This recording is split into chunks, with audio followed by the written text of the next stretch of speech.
I never expected a simple visit to my friend's house would change everything, until his mom looked at me and whispered, "You make me feel like a teenager again." It always starts in the simplest of ways, with an invitation that doesn't feel like one until you look back. That evening, I wasn't planning anything dramatic.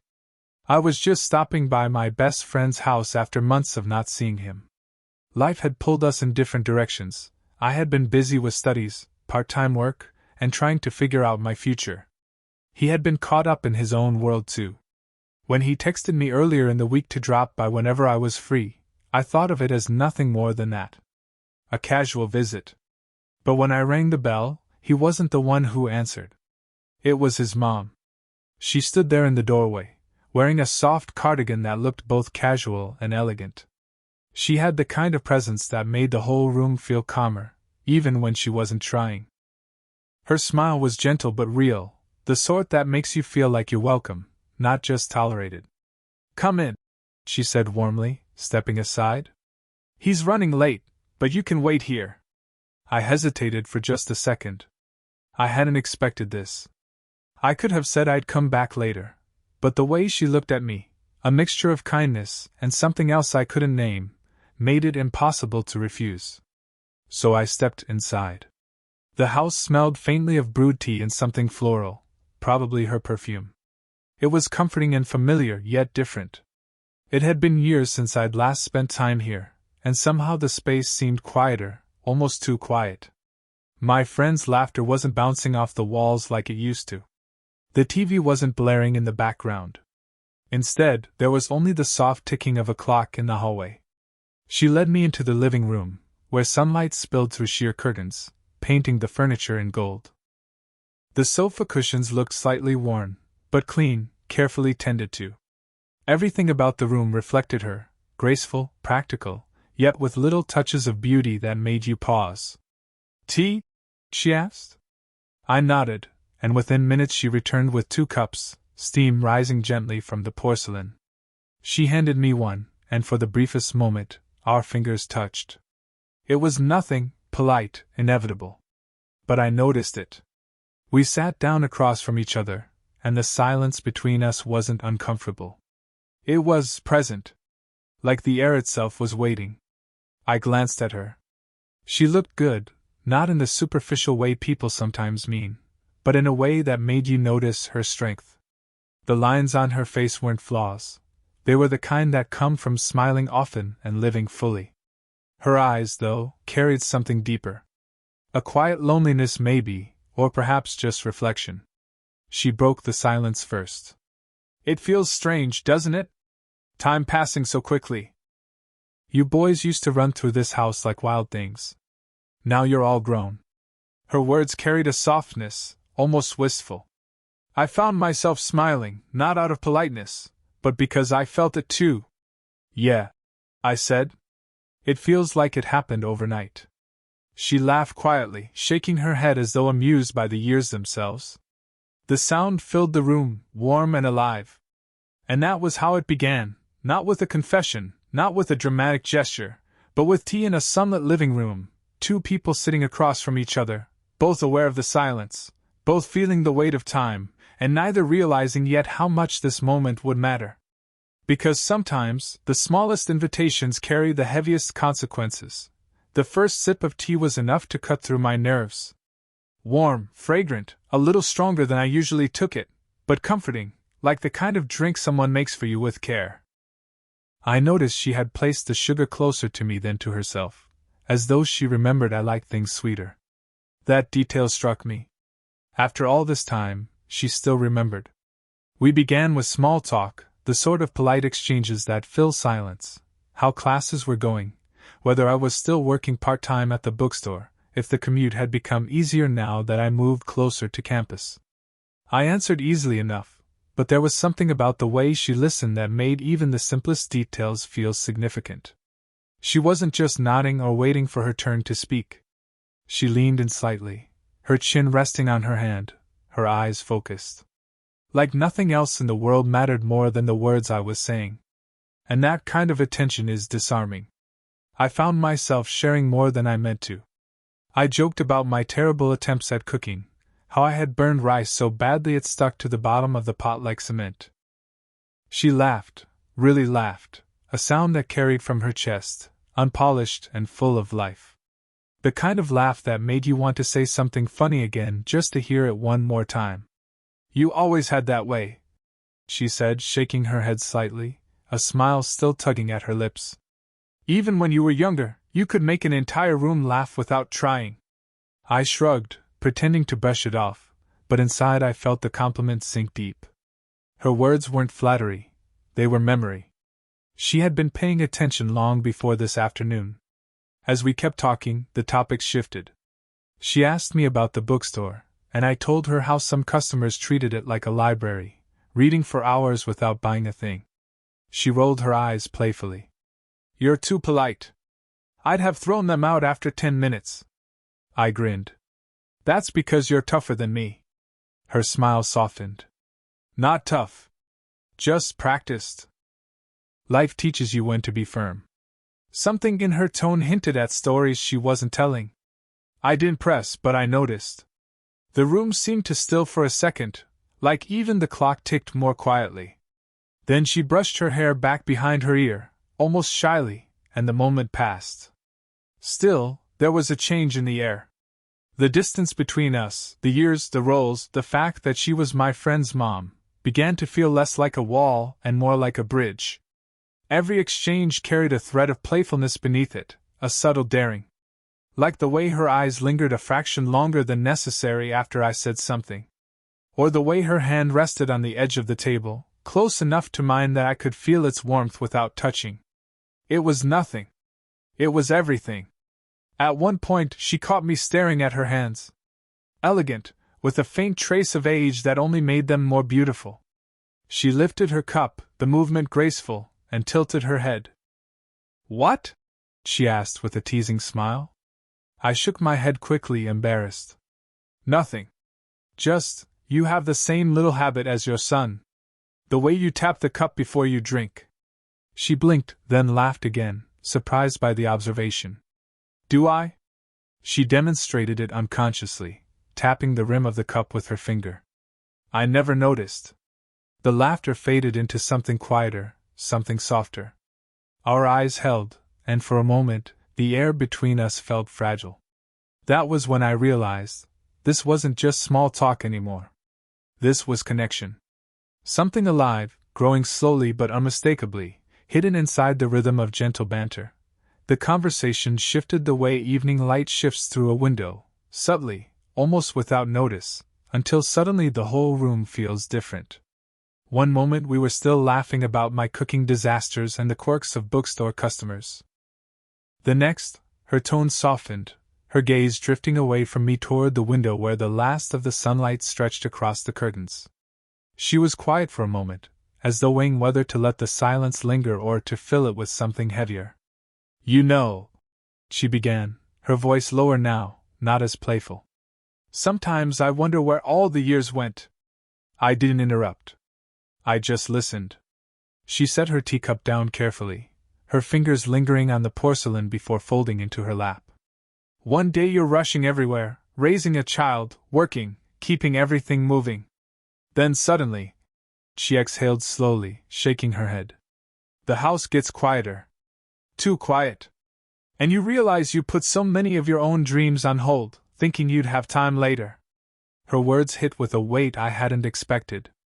This wasn't just conversation anymore, this was confession. I watched her closely, the way her expression softened as she spoke. There was no bitterness, but there was an ache there, a quiet honesty. It made her seem both stronger and more vulnerable at the same time. I leaned forward slightly, elbows resting on my knees, so she would know she had my full attention. "Do you regret it?" I asked carefully. Her eyes met mine. They were warm, but reflective, as though searching for the right answer. "No," she said finally. "Not regret. I love my son. He's the best thing in my life. But sometimes I wonder about the version of me that got left behind. The one that wanted to travel, to write to." She cut herself off with a soft laugh, shaking her head. "It sounds silly saying it out loud." "It doesn't sound silly at all," I said quickly. It sounds real. She studied me for a moment, as if surprised by my response. Then, for the first time since I arrived, she looked unguarded. The walls she carried, the ones that come with being a parent, a caretaker, someone always strong for everyone else, seemed to lower just enough to let me glimpse the woman behind them. You always listened well, she said quietly. Even when you were younger. Most people, they don't notice the little things. But you do. The compliment lingered in the air, warm but edged with something deeper. Our eyes held longer than they should have. There was no sound except the tick of the clock on the wall, each second stretching wider, louder. The air between us felt charged, delicate, as though one wrong word could shatter it. I wanted to say something reassuring, something that told her she wasn't alone in feeling this way. But the words caught in my throat. Instead, I just nodded slowly, hoping my silence said what I couldn't. I see you. She smiled faintly, though it was tinged with melancholy. Then she reached for her cup again, her fingers brushing against the rim as if grounding herself back in the present. But that moment, the openness, the vulnerability, stayed with me.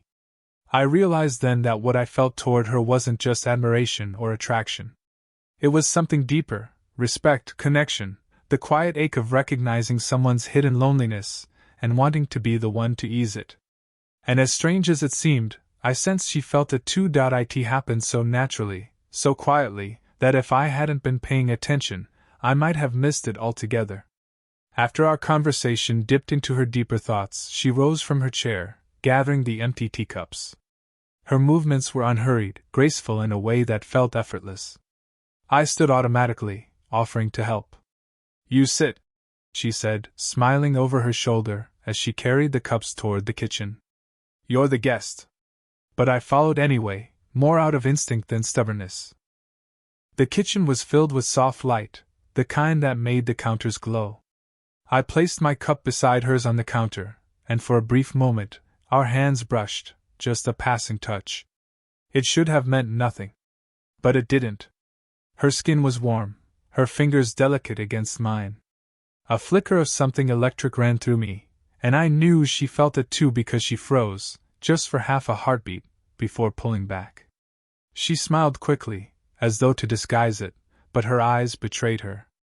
Neither of us spoke about it. Instead, she busied herself with rinsing the cups, her hands moving under the faucet, water rushing gently. I leaned against the counter, trying to steady my thoughts, watching her from the corner of my eye. She looked younger in that moment, not in appearance, but in spirit, almost as if the weight of years had slipped off her shoulders. When she finally turned back toward me, she leaned against the opposite counter, drying her hands with a towel. Her gaze met mine, and she tilted her head slightly, her smile softer now, more vulnerable. You know, she said, almost as if she was speaking to herself. You make me feel like a teenager again. The words landed between us like a spark. I didn't laugh right away. I couldn't. My chest tightened, my pulse quickened. I searched her face, trying to understand. Was she joking? Teasing? But no. Her smile held a hint of shyness, her eyes shimmering with something far more real. Then she gave a small laugh, as if to soften the weight of her words. Listen to me, she added quickly, shaking her head. I sound ridiculous. But I didn't think it was ridiculous. Not at all. You don't, I said quietly. My voice came out lower than I expected, almost unsteady. For a moment, silence wrapped around us, heavy and fragile. The sound of the faucet dripping, the faint hum of the refrigerator, everything else faded into the background. All I could focus on was her, the way her chest rose and fell with each breath, the slight flush on her cheeks, the towel still held loosely in her hands. Our eyes locked, and in that instant, the air between us felt alive. It wasn't just attraction. It was recognition of something unspoken, something we hadn't dared to name until now. She looked away first, clearing her throat as she folded the towel and set it aside. Her composure returned in small pieces, though the faint pink on her cheeks lingered. Come on, she said, her voice lighter again, though her tone carried an edge I couldn't quite define. Your friend should be home soon. You'll make me look like a bad host, keeping you in the kitchen. I followed her back into the living room, but the energy between us had shifted completely. The room felt smaller somehow, the air warmer. Every glance, every word seemed charged. And though neither of us spoke about what had just happened, we both knew. Something had changed. The living room hadn't changed in years, but somehow it felt unfamiliar now. The cushions were the same, the framed photographs still lined the walls, the same clock ticked steadily in the corner. Yet after what she'd said in the kitchen, after that brush of fingers and the words that refused to leave my mind, "You make me feel like a teenager again," nothing about the space felt ordinary. I sat down, trying to act casual, but my body betrayed me. My hands fidgeted, my shoulders tight. Every second seemed louder, heavier. She moved around the room with a practiced ease, gathering stray coasters, adjusting a pillow, anything to stay busy. But I noticed a slight tremor in her movements, the way her eyes avoided mine a little too deliberately. She wasn't immune to this either. And that realization only deepened my conflict. My thoughts tangled in a mess of contradictions. On one hand, there was her, this woman I had known for years, someone who carried herself with such grace and strength, who had just moments ago shown me the softer, vulnerable side she rarely revealed. The attraction was undeniable, more powerful than I wanted to admit. But on the other hand, she was my friend's mother. A line existed between us, unspoken but very real, and crossing it felt dangerous. What would it mean? What would people think? More than that, what would it do to my friendship? I could feel the weight of all those questions pressing against me. She sat across from me again, smoothing her cardigan as though settling herself. "You've grown up so much," she said softly, almost absently, like she hadn't meant to say it out loud. Her eyes flicked to mine briefly, then away. "It catches me off guard sometimes." There it was again, that gentle tug, the way her words slipped between casual and intimate without warning. I wanted to answer, to acknowledge it, but instead I forced a smile and said lightly, "Guess time doesn't slow down for anyone." She gave a quiet laugh, but it didn't reach her eyes. The silence that followed was different now, not comfortable, not playful, but charged with hesitation. I leaned back, trying to breathe evenly, while she folded her hands in her lap, her gaze fixed on the window as though the view outside might rescue her from her thoughts. I could almost hear the questions circling in her mind because they echoed my own. What are we doing? Where is this leading? Should we even let it? She broke the silence first. I shouldn't be saying things like that," she murmured, almost to herself.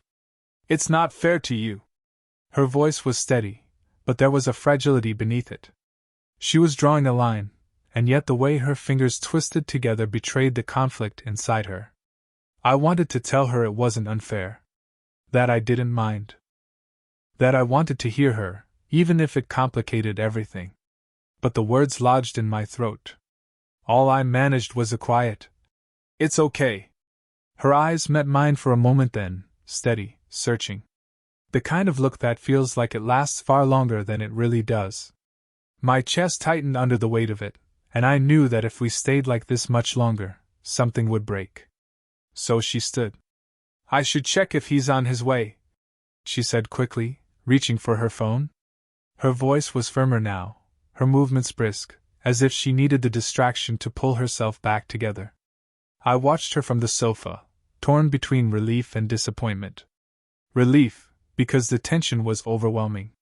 Disappointment, because every fiber of me wanted her to stay, to sit back down, to let the silence unravel into something more.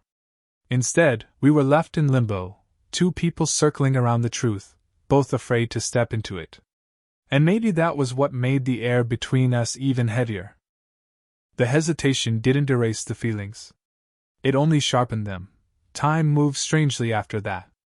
Minutes felt stretched thin, every sound amplified, every glance weighted with things we weren't saying.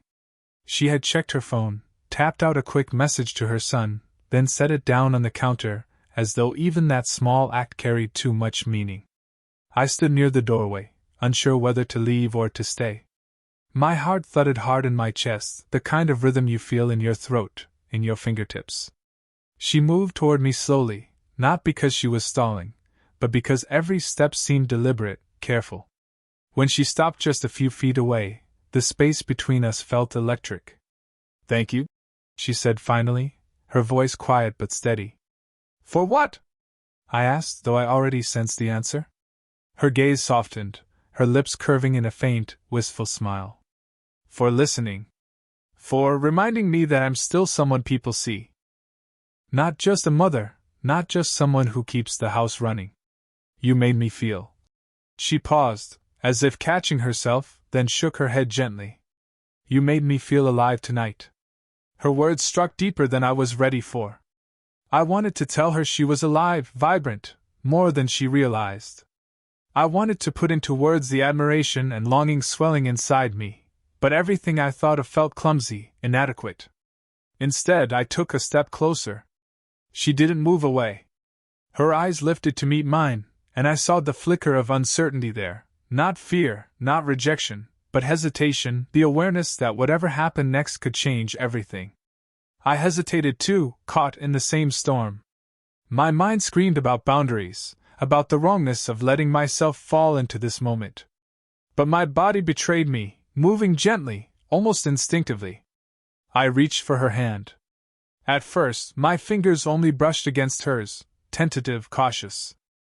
But then she turned her palm upward, letting me place mine over hers completely. Her hand was warm, her skin soft but real, grounding. She didn't pull away. In fact, she curled her fingers just slightly, holding me in return. The silence wrapped around us, but it wasn't empty. It was full, heavy with emotion. Her eyes shone in the dim light, shimmering like they carried unshed tears. She gave the faintest smile, one corner of her mouth lifting, but it wasn't playful. It was tender. Vulnerable. "I shouldn't," she whispered. "I know," I replied, just as quietly. And yet neither of us let go. I could feel the quickness of her pulse beneath her skin, mirroring my own. The closeness of her standing just inches away sent waves of heat through me. The scent of her perfume, subtle and floral, filled the narrow hallway, making the space feel smaller, more intimate. I wanted to close the distance entirely, to draw her into my arms, to let her know without words that she mattered to me more than I could say. But I didn't. Something in her eyes told me this moment was enough. It wasn't about rushing into something physical. It was about being seen, being held, even in the smallest way. So I stayed there, holding her hand, letting the silence speak. Eventually, she exhaled, a soft, shaky sound, and gave a little laugh under her breath. "You're going to get me into trouble," she said, her voice carrying both warmth and warning. I smiled faintly, though my throat felt tight. "Maybe both of us." We stood like that for another heartbeat, maybe two. Then, slowly, she slipped her hand from mine, though she didn't step back. The look she gave me lingered, filled with meaning, with unspoken promises and unanswered questions.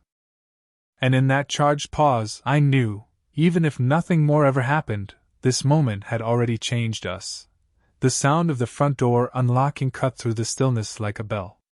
We both flinched slightly, not because we had done anything wrong, but because the moment between us had been so fragile, so intimate, that any interruption felt almost unbearable.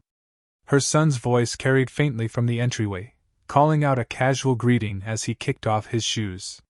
She stepped back first, her hands slipping fully from mine. The warmth lingered on my skin even as the air between us cooled. I saw the shift in her posture, the careful straightening of her shoulders, the way she tucked a loose strand of hair behind her ear, the subtle return of composure. It wasn't the same guardedness she'd worn earlier. It was something gentler, like she was protecting not just herself, but me too. I forced myself to move, to lean against the doorway casually as if nothing had happened. My chest still pounded, but I tried to mask it with a steady voice. "Hey, man!" I called when my friend came into view. He grinned, surprised but happy to see me. "Didn't think you'd actually show up." "Sorry I'm late. Traffic was a nightmare." We exchanged a quick handshake, a playful pat on the back. On the surface, it was as normal as ever. But underneath, I felt the weight of her presence just behind me, the awareness of her eyes watching, the echo of her hand in mine only minutes before. The evening carried on, shifting back into the easy rhythm of old friends catching up. We joked, we talked, we played a quick video game in the living room. His mom moved about the house, offering snacks, tidying up, all with her usual quiet grace. To anyone else, nothing was unusual. But I caught the little things. The way her gaze lingered for half a second too long when she handed me a glass of water. The faint smile she gave when our eyes met across the room. The softness in her voice when she said my name. Later, when it was time for me to leave, I stood at the doorway with my friend, the cool night air spilling in from outside. We exchanged our goodbyes, promising to hang out again soon. He clapped me on the shoulder, already distracted by his phone buzzing in his hand. And then, as he turned away, she stepped closer. It was subtle, almost hidden in the ordinary motions of seeing a guest out. She didn't say much, just a quiet, "Thanks for coming by. It was really nice to see you." But her eyes told me everything her words didn't. For a heartbeat, the world stilled again. The hallway where we had stood only an hour earlier seemed to hum with memory.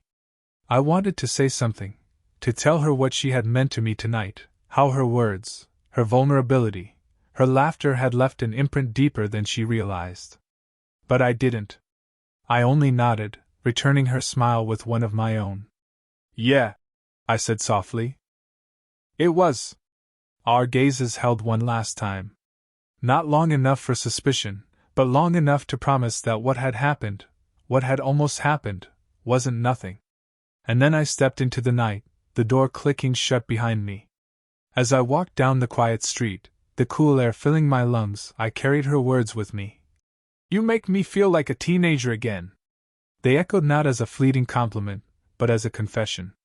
One that would linger in both of us long after the night ended. We hadn't crossed the line. We hadn't spoken aloud what hovered unspoken. But the connection was real, undeniable, and alive.